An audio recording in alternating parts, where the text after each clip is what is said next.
สบายดีเมื่อสู่ครูสุกคนเนาะมื้อนี้ก็สิได้มาหาอยู่หากินตามธรรมชาติพื้นบ้านนั่นดักหนูว่าสิเป็นจังไดเราก็มาเบิ่งกันเลยตอนนี้เราก็กำลังขี่รถไปเพื่อที่จะไปหาบ่อนที่จะใส่กลับ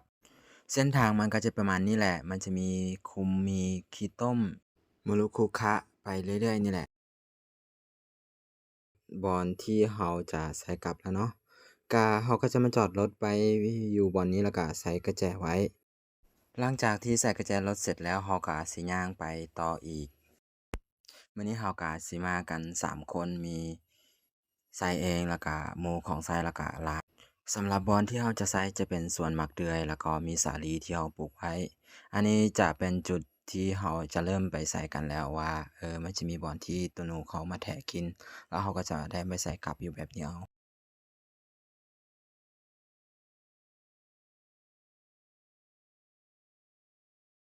หลังจากที่เมื่อวานเราใส่กลับแล้ว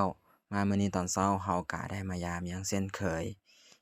สิเป็นจั่งใดสิถูกหลายหรือว่าสิถูกน้อยเราก็มาติดตามเบิ่งนำกันพอมายามหลังแรกก็แหกม่านไปเลยจะเป็นตัวผู้เนาะเห็นกลามันเกระเอื้อยอยู่เลยพอมายามหลังที่2ก็คือเก่าสาลียังอยู่คือเก่าบ่ถูกอิหยัง โอเคไปต่อไปยามหลังต่อไปเนาะมาหลังนี้ก็บ่เห็นกลับเห็นสาลีอยู่อีกบ่อนแล้วก็ค่อยคว้าหากลับอยู่แล้วก็ได้มาเห็นเนาะว่าตัวหนูมันก็ลากไปก็ถูกอยู่ตัวนี้ก็เป็นตัวผู้ก็เป็นแต้มที่2จากที่เราได้ในมื้อนี้ก็มายามหลังต่อไปเนาะตัวนี้ก็เป็นตัวที่ใหญ่ที่สุดเนาะที่เราไปใส่กลับได้มื้อนี้แล้วก็มาเบิ่งภาพตามธรรมชาติเนาะก็อันนี้จะเป็นข้าวไร่